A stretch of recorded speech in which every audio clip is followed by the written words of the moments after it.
Okay, my dear students, good morning. After a long time, we are discussing on your subject. In the previous video, I have defined before you the chapter, the rural administration, and today's our chapter is urban administration.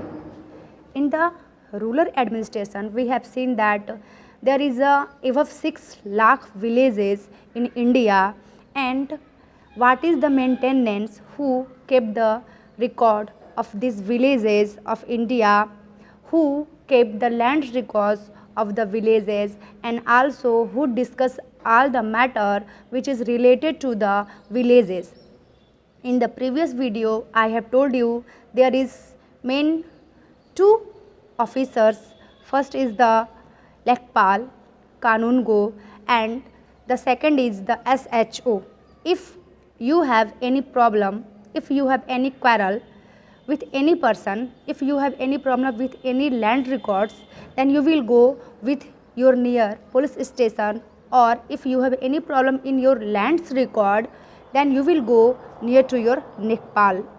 मैंने आप लोगों को इसके पहले वाले chapter में बताया था प्यारे बच्चों कि हम लोगों ने देखा जो रूरल एडमिनिस्ट्रेशन के अंतर्गत कि हमारे पूरे भारतवर्ष में 6 लाख से भी अधिक गांव हैं, बट इन इतने सारे गांव की देखरेख कौन करता है, इसका एडमिनिस्ट्रेशन कौन चलाता है. इसमें हम लोगों ने एक छोटी सी स्टोरी भी देखी थी जिसमें था मोहन और रघु का quarrel. I hope you all have remembered this story. उस स्टोरी में हम लोगों ने देखा कि कैसे मोहन अपने सबसे नज़दीक के पुलिस स्टेशन पे जाता है, कंप्लेंट दर्ज कराता है. इसके बाद कंप्लेंट दर्ज होती है, जो वहाँ के पुलिस होते हैं, जो सिपाही होते हैं, वो मोहन के साथ कैसे लेखपाल के पास जाते हैं, वहाँ से मोहन के लैंड रिकॉर्ड्स को निकालते हैं और उसकी सही सही मेज़रमेंट बिल्कुल की जाती है. तो इन सभी चीज़ों के बारे में मैंने आप लोगों को पहले वाले वीडियो में पढ़ाया था. ठीक है, आज हम लोग जो स्टार्ट करने जा रहे हैं अर्बन एडमिनिस्ट्रेशन. हाँ, अर्बन एडमिनिस्ट्रेशन चैप्टर नंबर 7 है. देखिए, जैसे अगर एक गांव को देखने के लिए ग्राम सभा, ग्राम पंचायत, इनकी एक बैठक होती है, उसी तरह से एक शहर, एक नगर को देखने के लिए भी एक अधिकारी, कुछ संस्थाएं बनाई जाती हैं. वो संस्थाएं कौन सी है, उन संस्थाओं के बारे में हम लोग इस चैप्टर में डिस्कस करेंगे. जैसे अगर हम गांव की बात करें तो सब फैसिलिटीज़ के माध्यम में गांव में उतनी फैसिलिटीज़ नहीं होती हैं, बट अगर हम नगर की बात करें, शहरों की बात करें, अर्बन एरियाज़ की बात करें, तो यहाँ पर फैसिलिटीज़ के मायने में कोई भी ऐसी चीज़ नहीं होती है जिसको हम लोग उपलब्ध न कर सकें. चाहे वो एक बस की प्रॉब्लम हो, वाटर की प्रॉब्लम हो, इलेक्ट्रिसिटी प्रॉब्लम हो, हॉस्पिटलिटी हो, ठीक है, स्कूलिंग हमारी हो, हमारा एजुकेशन हो, इन सभी चीज़ की फैसिलिटी हम लोगों को अर्बन एरियाज़ में अच्छे से मिल जाती है. ठीक है, तो उसी के बारे में हम लोग इस पैराग्राफ में इस चैप्टर में क्लियर करने वाले हैं.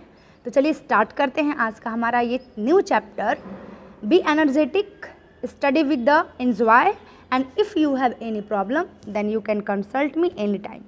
Okay, now let's start.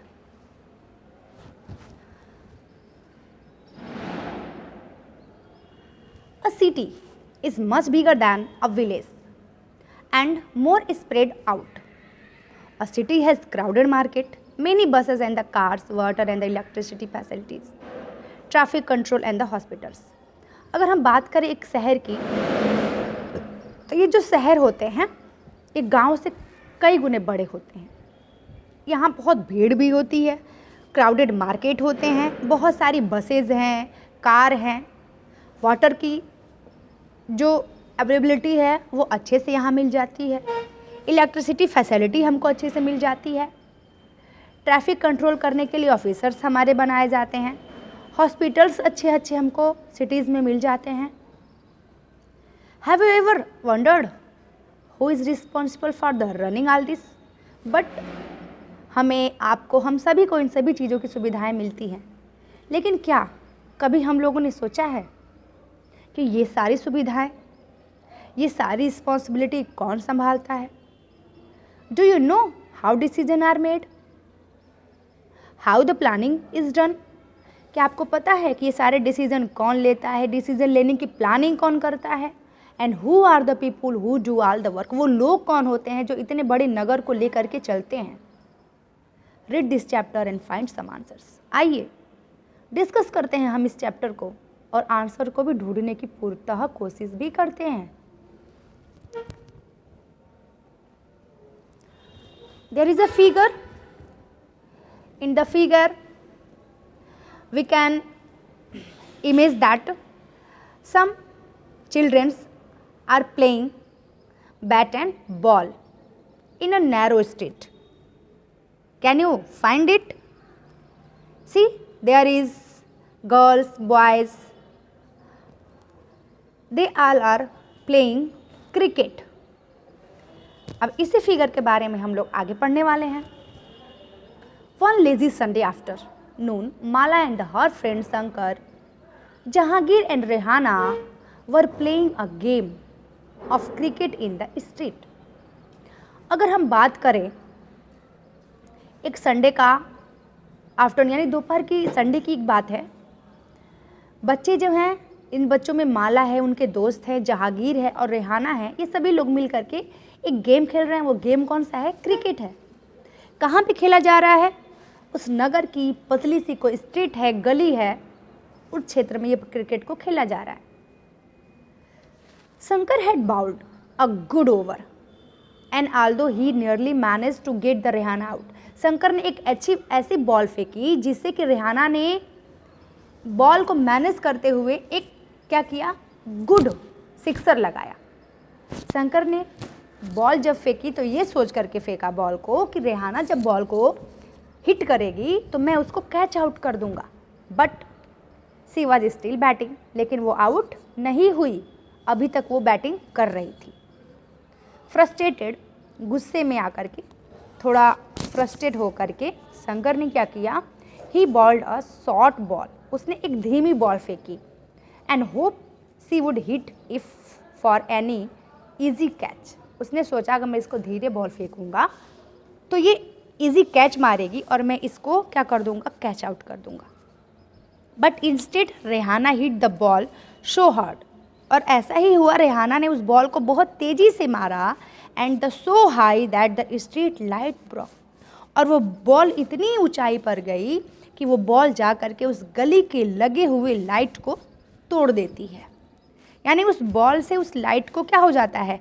Hit हो जाता है, वो लाइट टूट जाती है। रेहाना स्क्रीम्ड, रेहाना डर जाती है। Oh no, look what have done, देखो क्या हो गया।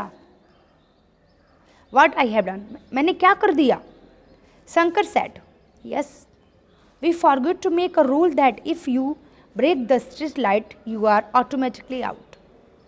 शंकर कहता है कि हम लोग भूल गए, हम लोग को एक ये भी रूल बनाना चाहिए था, गेम को प्ले करते समय, खेलते समय इसके इंस्ट्रक्शन में ये भी डालना चाहिए था रूल कि अगर हम अपनी बॉल से उस स्ट्रीट लाइट को ब्रेक कर देते हैं, तोड़ देते हैं, अगर वो लाइट हमारे बॉल से टूट जाती है तो हम आउट हो जाएंगे, ऐसा शंकर बोलता है।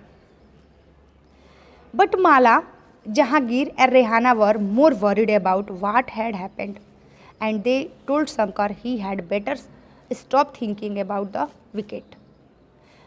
माला, जहांगीर और रेहाना ज़्यादा चिंता करने लगते हैं, परेशान हो जाते हैं उसके बारे में सोच करके, और फिर शंकर बोलता है कि ज़्यादा नहीं सोचो, छोड़ो इस बात को, जाने दो। स्टॉप थिंकिंग यानी उस विकेट के बारे में जाने दो, छोड़ दो, मत सोचो इसके बारे में। The last week they had broken the Nirmala mausi's window and had spend their pocket money to have it replaced. उसी में से बच्चे बोलते हैं, बट हमने तो पिछले सप्ताह में निर्मला मौसी की खिड़की को तोड़ दिया था और उस खिड़की को रिप्लेस कराने के लिए, यानी उस खिड़की के मिरर को लगवाने के लिए हम लोग को अपने पॉकेट मनी से पैसे देने पड़े थे। Would they have to dish out money again from their packet, क्या हम लोग को इस बार भी अपने पैकेट खर्च से पैसे दे करके ये लाइट को लगवाना पड़ेगा। बट हु वुड दे पे दिस टू, लेकिन ये पैसे हम देंगे किसको। वहाँ पर तो हम लोगों ने निर्मला मौसी को पैसे दिए तो उन्होंने अपने विंडो की रिप्लेसमेंट करवा ली, बट दिस टाइम हम लोग किसको पैसे देंगे। Who are the owner of this money, to whom did the light of the street belong? ये जो लाइट है गली की, ये किससे बिलोंग करती है? एंड हु चेंज देम, इसको कौन चेंज करेगा? ये क्या है? ये सारी बातें जो हैं वो बच्चों के बीच में घूम रही हैं और बच्चे क्या हैं? परेशान हैं। ठीक है, तो बच्चों आज के लिए इतना ही हम रहने देते हैं। इसको आप लोग अच्छे से पढ़िएगा, जो नहीं समझ में आएगा हमसे पूछिएगा, इसके आगे हम लोग कल पढ़ेंगे। Okay, I hope you all were safe and safe at your home. Be energetic, study carefully. Bye बच्चों।